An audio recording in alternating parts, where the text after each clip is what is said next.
Should minors in the state of Illinois have access to gender-affirming care? It is Springfield's Morning News. I'm Greg Bishop on 92.7 WMAY. Springfield's News and Talk. If you want to chime in live and local, you can do that now at 217-629-7970. Again, 217-629-7970. And the question is, should children in the state of Illinois have access to gender-affirming care? And this is obviously an ongoing concern with some. Others say it's about supporting those who aren't comfortable in their own skin. And we're not necessarily talking about adults here. We're talking more about minors. So I want you to respond to that particular segment of society. Because adults, adults could do what adults want to do. Right? I think that's people generally believe that as long as it doesn't harm others, as long as it doesn't infringe on the freedoms of others. I think most people would agree that whatever people want to do to themselves or in their bedroom, that's entirely up to them. But what about children?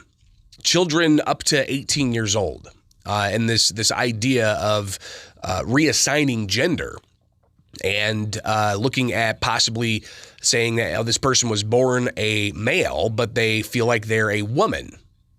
We see this conversation in the sports world. We see this conversation in education when it comes to whether or not somebody born a male should be allowed in a girl's locker room because they feel like they're a girl.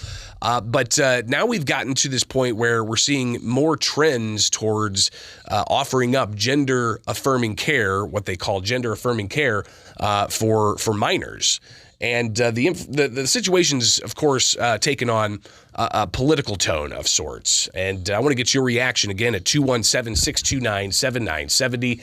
It's 217-629-7970. Should minors in the state of Illinois have access to gender-affirming care? So chime in here, live and local, all right?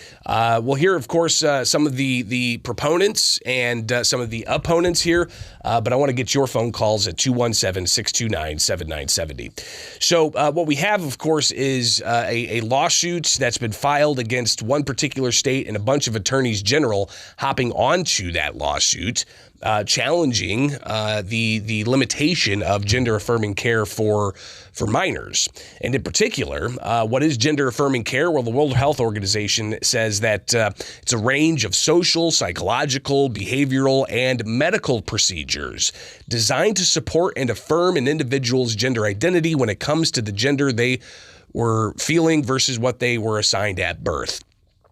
So Attorney General Kwame Raoul from the state of Illinois supports the practice in Illinois. Here's a quote: "Transgender people deserve access to gender-affirming care, and I'm committed to fighting against healthcare discrimination," he said. He'll continue to support with his fellow attorneys general to support the rights of transgender people and oppose efforts that jeopardize the safety and health of the LGBTQ plus community. Raoul's office also said that he joined a coalition of attorneys general opposing an Alabama law that restricts such care for youth. So Illinois' Attorney General is taking that position. And I want to hear from you again, 217-629-7970. Should gender-affirming care be available to minors in the state of Illinois? In the southern part of the state, there's some Republican state lawmakers called the Freedom Caucus, and they have raised the red flag here with concerns that children should not have access to gender-affirming care. And you can obviously see that some of them pretty passionate about this. One of them being State Representative Adam Niemerg. He recently told us that this is a practice that he just cannot get behind for people who are underage or who are minor children in the state of Illinois. And this is at a particular point in time where these children, they don't know if they want chicken nuggets or cheeseburgers for dinner, let alone be making these life-altering decisions. He went on to explain the stance and saying that it's a huge decision that a child should not be able to make or to bend their parents to their will. They need to regulate this. Kids are our most precious asset. And it's one thing for a consenting adult to make decisions at this magnitude. It's a completely another thing for a 5, 6, 7, 8-year-old child to have a life-altering surgery. So one of the issues that the Freedom Caucus is raising is that of the Children's Hospital up in Chicago, the Ann and Robert H. Laurie Children's Hospital, because they have a gender development program where they lay out some of the particulars about the program, what the goals are, and they even share a video here of some family members and children talking about how blessed they are that the program exists. And here's some of that video. The gender program made my child a happier child. He was very depressed before we started coming here. He was no longer happy. He was no longer silly and goofy and himself. It was just a shell of a person at that point. I was just quiet, insecure, upset all the time, depressed. And now I have more self-confidence. I can be myself. I can be the happy, outgoing person that I was always meant to be. Then we found Laurie's Children's and started the process here in the gender program. And with the help of the support groups and the doctors, the nurses, even the front staff, it just was this whole new world that had opened up. And I could see the light come back in Hunter. And I've just seen him So come. again, you got some parents and some children talking about the gender care they received from the Children's Hospital in Chicago.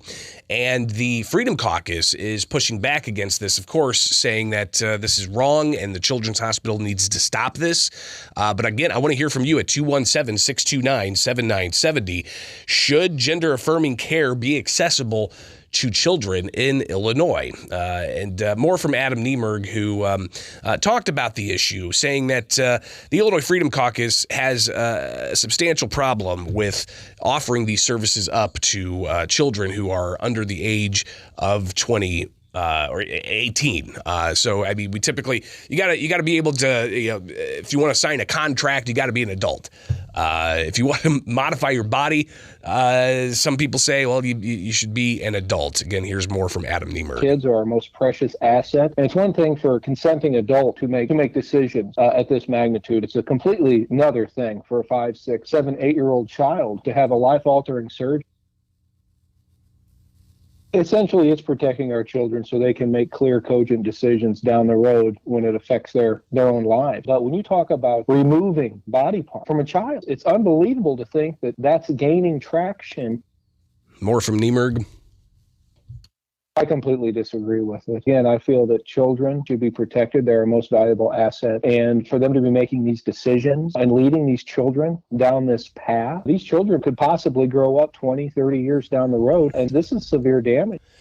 And he's talking about if there's even the implementation of hormone blockers, which is some of what is being done here, and you've even got the possibility of some body modification that's being done. So 217-629-7970. I know it's early on a Friday, but I want to hear from you. Good morning.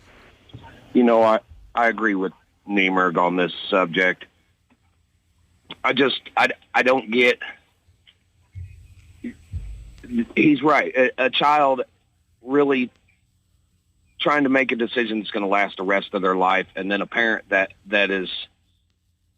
I just don't see how parents can even go along with this. You want to mutilate your children. You want to give them chemical castrating medicines. It's ridiculous. Well, I appreciate the call, and we're getting more calls here at 217-629-7970. Good morning. Your thoughts? Good morning. It's crazy to me that there's this constant war against children lately over the last year or so, whether it's this issue, the weird idea that we need to have drag queens do reading hour for kindergartners and, have these shows. Like there's an attack on children right now. And this is the new trendy thing that kids are talking about. They want to support, it's like this social justice type thing that just it's cyclical. There's always something, the new trendy thing that everybody's talking about. This kind of stuff was not happening 20 years ago. But as you put these things in front of kids, in front of people over and over and over again, they start talking about it. It becomes part of, conversations and their peer groups and people are latch onto it because they're looking for other things. Well, and you have also the education space. We had a story last week of a Springfield high school librarian promoting the book Genderqueer about a person who didn't feel comfortable in their own skin and lived throughout life as a girl but wanted to be a boy and eventually became a boy and then was proselytizing that to the children in class. So this is obviously something that's permeating all kinds of society, but I want to get more of your reaction. I appreciate the call. Good morning. You're on WMAY. Hey, good morning. Hey. As far as this goes, I think that with that recording or the recording that she just played about the child talking about how he felt so much better, I think I've heard just about as many of those where the people have, how many years later they say, what have I done? Yeah, deep regret of either Right. mutilating their body or having life-altering changes from hormone blockers. Yeah, there's a contingent of people out there who've gone through with this at a young age, only 10 years later to really regret it. Not everybody's that way, but that seems to be prevalent as well. I appreciate the call. One more. Let's go. Good morning. You're on WMAY. Let's go to this one over here. Good morning. Your thoughts. Should gender-affirming care be available to minors in the state of Illinois? Morning, Greg. Hey. Well, number one, the caller before last, you definitely should have dinged the bell on him because he hit the nail on the head. The more they put this out, the more it becomes a trendy thing. I do believe there is an attack on our children. And, hearing from my 17-year-old daughter, she's saying, things that weren't once a thing to do are now a thing to do just because you know how it is in high school. And I don't agree with this at all. But that caller before last hit the nail directly on the head.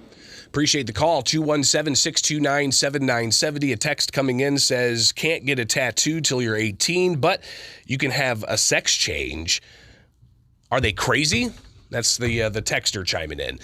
So NEMERG and the Illinois Freedom Caucus, they said that they plan on introducing legislation to ban chemical castration, quote, and gender surgeries for minors in Illinois until it's proven and approved. They say that they're going to continue to call on that children's hospital in Chicago to cease providing these services to minors. And again, the Children's Hospital in Chicago has a page, Gender Affirming Care, where they talk about how you can set up appointments.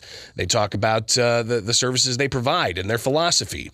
And there they say that for even the most loving, affirming, and resilient families, navigating childhood gender identity development can be confusing.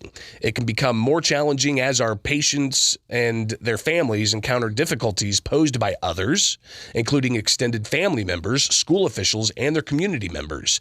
We help navigate these challenges by providing our families with the education, exceptional and affirming clinical care, and support and ongoing consultations that ensure children and families flourish safely in an environment that's both nurturing and affirming. So a few more calls here, and we got to take a break. Good morning. You're on WMAY. It's absolutely insane to think that we're going to take one thing that's so permanent and so important in a person's life and make that something that starts in an early childhood where we already know they can't make these decisions. That's why we don't let them drive cars. That's why we don't let them sign contracts. That's why we don't let them make decisions for their own life. And we're going to say, now we're going to say, well, you can be a boy, you can be a girl, you can be a ninja, you can be whatever. It's just kind of insane to me to say that we're just going to go ahead and let them do it and not let them do everything else. Why don't we just cut it loose? Kids can do anything an adult can do. Well, could you imagine that? Probably quickly turn into Lord of the Flies, which some could argue we actually live in that right now. Good morning. You're on WMAY. Yeah, good morning, Bishop. Hey. Yeah, I'm 61 years old, and I've seen a lot of stuff through the years, but it's just like I remember kids in high school, they dress up, and I think it was called Gothic, dress and everything like that. I painted my nails black in high school. I wore 6-inch platforms to prom in high school. I listened to hardcore music. Yep, and if kids go through phases, but that's something to where, all you need to do is change clothes. You can go back and you can be, I don't want to say normal, but, kids go through phases and then how many years later do you see them and they're, CEO for a big company or something like that in a suit and tie.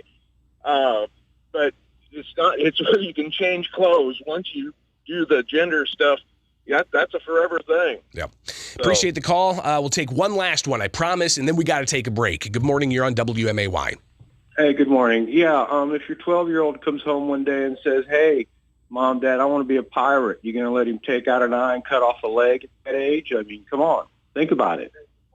Yeah, these children obviously can change their mind from one day to the next. You've got young girls who think they're tomboys, who then grow up to be some of the most beautiful women on the face of the planet. And imagine if that tomboy nature was encouraged to a degree of, hey, take these hormone blockers. Hey, wear a chest compressor. Hey, think about getting some other body modifications. So, yeah, it's something that I think we're going to have to talk more about in the future. I appreciate everybody chiming in here with Springfield's Morning News. I'm Greg Bishop on WM.